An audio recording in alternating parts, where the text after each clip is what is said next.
Conversando con el Tigre. Diálogos. Noticias. Comentarios. Críticas. Clips. Y mucho más. Dirige Rubén Darío Sánchez Quintero. Hola, ¿qué tal amigos? Saludo cordial desde Conversando con el Tigre. Arbasalud requiere de una auditoría forense urgente. Es lo que dice el médico ginecobstetra, exsecretario de Salud de Manizales y exdecano de la Facultad de Ciencias de la Universidad de Caldas, el doctor Óscar Gómez Ceballo.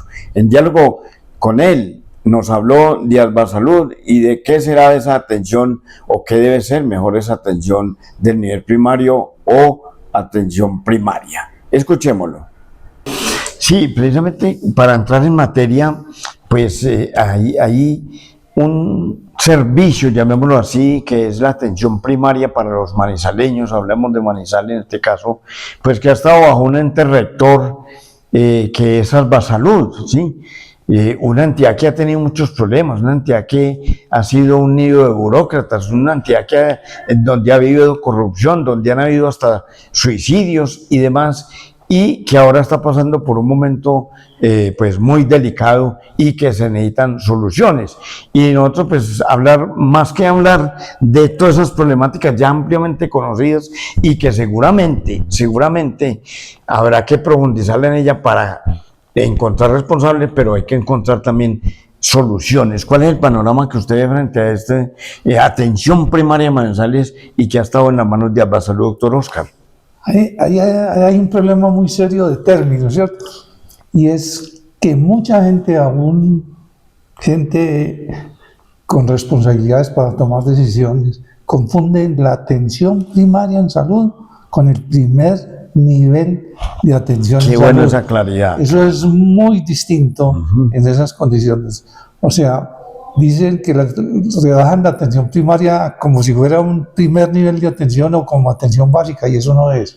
La atención primaria, en todo su concepto, es una estrategia en la cual transdisciplinariamente están mezcladas muchos servicios de salud y atención, tanto administrativo como médico, y que desde el punto de vista técnico ya está en el mundo aceptado que el 80% de los problemas de la humanidad en salud y enfermedad se puede resolver con la atención primaria, y que eso no es costoso. O sea, que esa estrategia para solucionar el 80% de los problemas de salud y enfermedad en la humanidad se pueden solucionar con el 30% de los recursos. ¿Y qué es lo que se está proponiendo en la reforma a la salud? Ese concepto es universal. Eso no lo cambia la reforma a la salud, sino que la reforma a la salud solo lo acepta y lo desarrolla. Y quiere aplicarlo, y esa es la verdad. Muy bien. Doctor Óscar, en ese orden de ideas, digamos, ¿qué hacer con ese ente rector? ¿O cómo reemplazarlo? ¿O cómo aplicar una estrategia diferente para que esa atención primaria o ese primer nivel se desarrolle como debe ser, de acuerdo a la ley? Es una cosa. Uno de los problemas que hay es que ¿qué se puede hacer para aceptar la atención primaria a través de la reforma? Ese es uno, pero ¿qué cosas se pueden hacer en las ciudades y centrar en los pacientes en el periodo de transición, o aún en el caso de que no haya reforma? ¿Qué es lo que tiene que hacer? Entonces, lo que yo propongo en este momento, Tigre, antes de hablar de los problemas de Arbasalud y esas condiciones, es centrarnos en los pacientes y solucionar el problema del paciente y del médico, sobre todo el médico general, y ya después nos enfocamos en otros problemas. Y entonces, cuando esto específicamente en el problema de Manizales, no tenemos que hablar solo de un puesto de salud. Si de nada o muy poco logramos y somos capaces, por ejemplo, de que no cierren el centro de salud de la ENEA o de San Cayetano, porque cada uno de esos estará uno solucionando problemas para 40 o 50 mil personas. Pero aquí lo que hay que solucionar es el problema de 500.000 personas de Manizales. Y no es un puesto de salud que van a cerrar ahora, lo van a reducir a su mínimo expresión, sino los 15, o 20 o 30, o los puestos de la zona rural que en 20 años se han cerrado. El problema es otro. Ok. Por eso, entonces, ¿cuál sería esa mecánica, esa solución? Entonces, vea, lo primero que hay que hacer es que la comunidad sepa lo que ha pasado. O sea, porque todo lo quieren reducir en un momento determinado en que dice, sí, no, eso se necesita, el paciente lo necesita, hay que tan de malas que no le podemos dar esa atención y lo tenemos que mandar para otro lado, o tratarla de esta manera, o que no hay medicamentos porque es que la plata no alcanza. Y entonces ahí hay que meterle la mano a eso, Tigre. O sea, se dice que Manizales tiene un déficit de 25.000 millones de pesos. ¿Y cuándo se formó ese déficit? ¿Y por qué? ¿Desde cuándo viene? Y entonces le dicen a uno, sí, es que las EPS no pagan. Y aquí hay EPS que vinieron y se les prestó la atención a los pacientes de ellos, a ellos les dieron la plata y se fueron. ¿Y esos quiénes son? Entonces es la parte jurídica, una auditoría forense que nos diga cuáles fueron las EPS que se fueron, cuándo, ¿Cuánto okay. ¿Dónde estaba la Procuraduría cuando pasó eso? ¿Dónde estaba la Contraloría? ¿Dónde estaba la Personería? ¿Dónde estaban los institutos de vigilancia y control el mecanismo de inspección, vigilancia y control de la Secretaría Municipal, de la Territorial de Salud, de la Asamblea y del Consejo? ¿Dónde están esos controles entonces?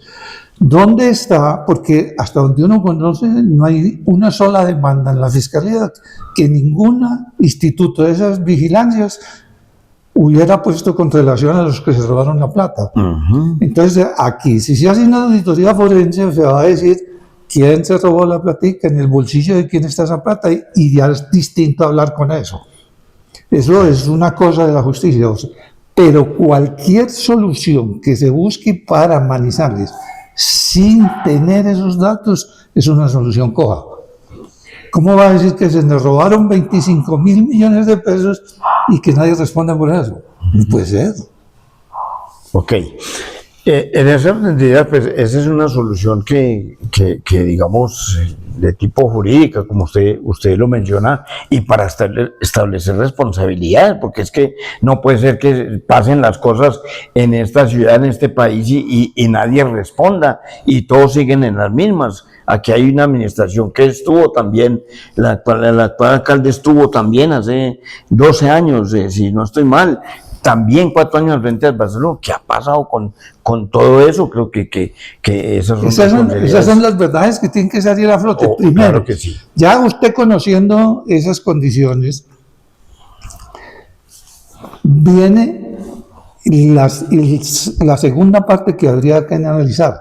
O sea, si esas entidades responsables del manejo de la salud están capacitados, hicieron todo bajo la ley para cumplir con el deber, para defender la salud de los pacientes. Si eso es, no hay problema. Pero si ahí hubo fallas y hay gente que tuvo que actuar y no actuó, se estaría conformando causales de intervención en salud para esas entidades. Y entonces ya el gobierno central, o sea, la Superintendencia de Salud, el Ministerio de Salud tiene que meter la mano ahí y decir si las personas que están dirigiendo esos problemas de salud en nuestra ciudad son idóneas para hacer eso, cumplieron con su deber o no. Si no lo cumplieron, hay que intervenirlos.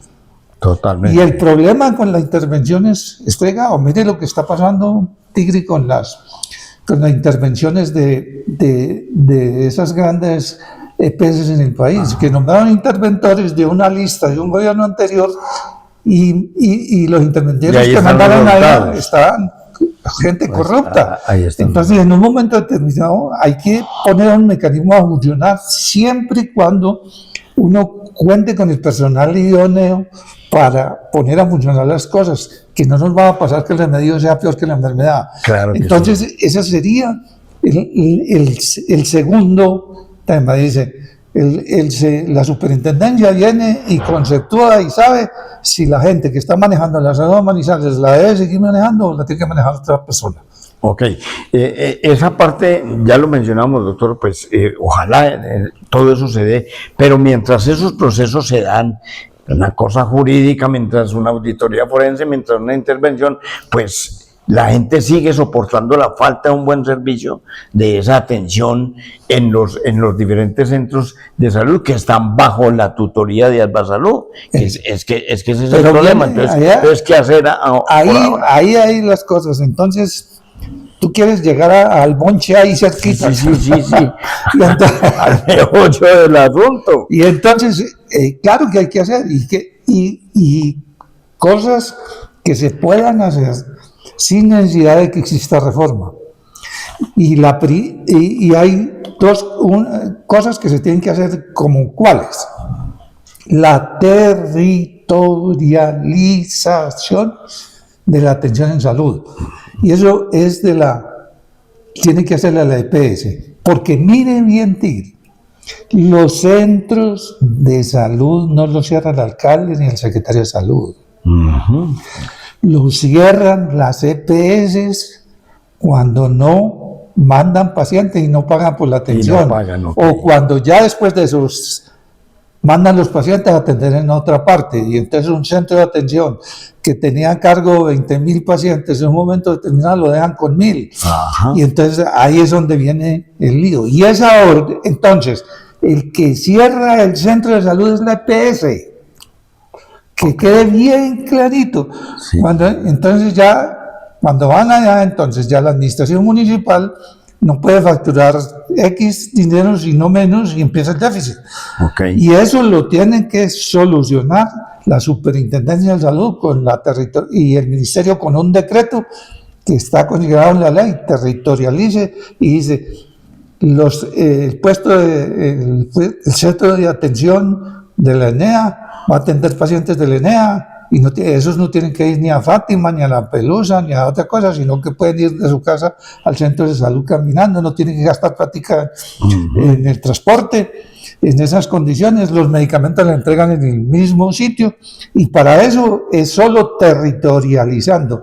Y el que da la orden es el Ministerio de Salud a la Secretaría de Salud, y de la Secretaría de Salud a las EPS, y pare de contar. Bueno, amigos, y hasta aquí esta primera parte con la entrevista del doctor Óscar Gómez Ceballos. Regresamos luego con un segundo bloque. Chao.